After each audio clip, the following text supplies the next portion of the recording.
Senhor, fala conosco nessa tarde. Temos a oportunidade, Senhor, de estar aqui, porque sabemos que Tu és maravilhoso. Temos, Senhor, essa certeza de que tudo que o Senhor tem feito para as nossas vidas é por causa do Teu grande amor. E nós te louvamos nessa tarde. E te louvamos sabendo que o Senhor é poderoso, segundo Timóteo, capítulo 1, versículo 12. Segundo Timóteo 15, segundo Timóteo. Por isso, fala conosco nesta tarde. Segundo Timóteo 15:90. 15:90. Capítulo de número...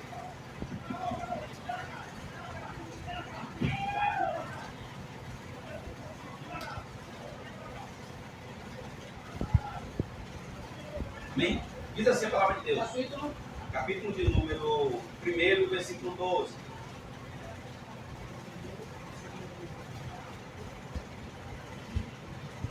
Nos diz assim a palavra do Senhor.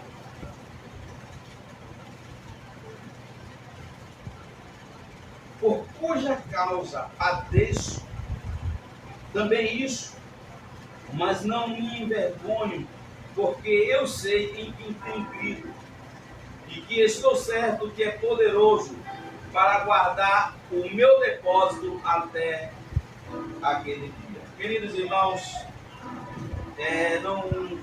não vou me atentar a entrar todos os capítulos para poder chegar a esse ponto principal dessa leitura, mas Paulo ele foi chamado por Jesus Cristo e no tratado dele, Jesus havia dito para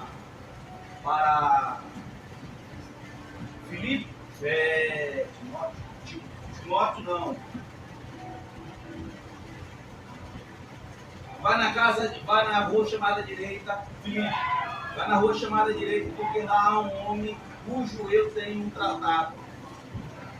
E esse mesmo Paulo recebendo, ainda Saulo, recebendo essa convicção para ele ir para essa rua, esse endereço que o anjo tinha determinado para ele, diz que houve um tratado totalmente diferente, ou seja, ele sabia que o que ele estava fazendo infringia a lei, mas a lei espiritual, porque a tendência de Paulo era cumprir com o papel dele com os reis que a qual eles tinham prestígio na terra. Só que quando Jesus chama ele e diz para ele, porque tu ainda luta contra os aguilhões, ou seja, ele sabia que ele estava tratando com alguém que era superior à ordenança da terra, e o próprio Jesus ordena que ele fosse para a rua chamada direita, só que lá é dado para que ele fosse tomado pelo próprio Deus para poder fazer essa missão. Só que no decorrer da história, para podermos chegar a essa carta de Timóteo, nós vamos ver que ele tem uma certeza do chamado dele, que ele chama Timóteo e diz: Timóteo, querido, você andasse comigo. Nada mais justo do que a gente chegar e dizer o seguinte, como hoje a gente tem aqui o nosso líder André, e ele chega para um de nós e diz assim: eu quero que você vá comigo. E não sabendo nós que Deus já colocou no coração dele algo superior à capacidade nossa, que no caso é a responsabilidade.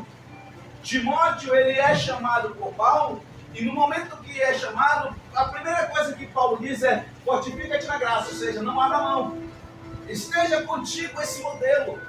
Você tem a sua mãe Eunice e sua avó Lloyd, aonde elas já te instruíram para que você possa ter uma base sólida naquilo que você irá fazer daqui para frente, ou seja, a responsabilidade vai te dar o direito a você ter esse modelo para não abrir de hipótese alguma. Só que quando nós vamos olhar aqui, aleluia, no versículo de número 12 de 2 Timóteo, porque Paulo está preso. Paulo está preso quando ele escreve essa carta. Na andança de Paulo com Timóteo, não teve carta nenhuma. Não teve carta nenhuma. Só foi a presença dele. Olha comigo, Paulo. Anda comigo, Timóteo. Timóteo andando com Paulo, ele vai vendo tudo que Paulo estava fazendo. O que é que ele faz? Ele leva em consideração todo o desempenho de Paulo. Paulo andava, o lenço dava responsabilidade para ver que a manifestação da glória de Deus estava na vida dele, não no lenço. Paulo andando, vendo as pessoas sendo tocadas, usadas por Deus por causa da palavra. Timóteo vê aquilo, se entusiasma a ponto de dizer o seguinte: eu quero isso para mim. Lembra de Eliseu e Elias? Eu só quero a porção dobrada. Timóteo faz isso também. E no momento que Timóteo ele deseja isso, Paulo agora escreve essa carta, preso. E chega ao ponto da gente entender aqui. Aleluia! Por cuja causa padeço isso. Que isso era o quê? A prisão que a Paulo estava naquele exato momento apresentando para Timóteo. Mas ele tinha que levar em consideração. Era o quê? Aleluia! Louvado seja o nome do Senhor. Eu não me envergonho de quê? Do Evangelho. Glória a Deus. O que o Evangelho é para você? O que o Evangelho tem sido para mim, Everaldo? Como eu tenho tomado o Evangelho na minha vida? Como é que eu tenho encarado a realidade da vida quando diz assim: eu não gosto de crente, eu não gosto desse Jesus? Mas eu sei que foi Ele, aleluia, que morreu na cruz do Calvário com os braços abertos, dizendo: vinde a mim todos que estáis cansados e sobrecarregados, que eu vos aliviarei. Por que eu não me envergonho? Porque quando Ele morreu, Ele disse: Ele já dei a oportunidade para que vocês tenham vida eterna em mim. Paulo ele usa isso, ele chama Timóteo e dá essa declaração para ele. Por isso é que nós vamos observar, e agora eu vou fazer questão de ler aqui para os irmãos entender. Por cuja causa padeço também isso.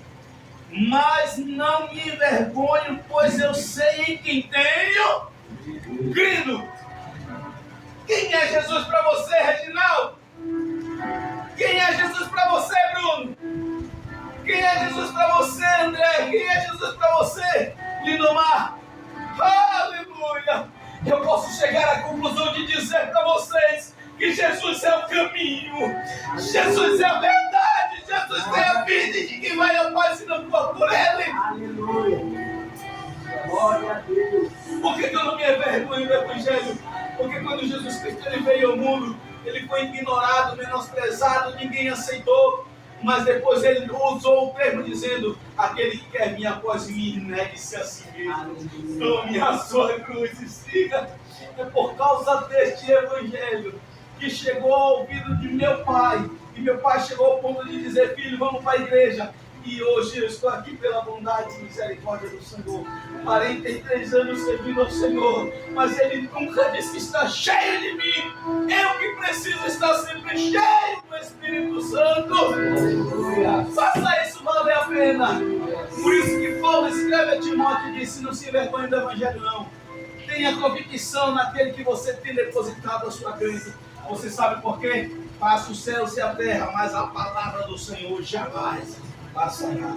Por isso, queridos, tome esta condição de entender que o que você tem depositado naquele grande dia receberemos dele. É dele. A coroa da vida, pelo investimento que nós fizemos aqui agora, naquele grande dia receberemos. Não é em vão, não é à toa. Paulo estava preso, mas quando ele disse: eu sei em quem tenho crido, ele não estava dizendo que era porque ele estava preso, não. Era porque ele sabia que a liberdade que ele tinha de professar o Jesus Cristo. Aleluia! Quando encontrou no caminho de Damasco, ele disse assim: a partir de hoje, eu não sirvo a homem, mas eu sirvo a Deus. Já não mais vivo eu, mas Cristo vive em mim. Será que você pode dar uma salva de palmas para ele, Jesus? Que está longe, que dá vida eterna. Amém? Vamos deixar de pé, quero agradecer.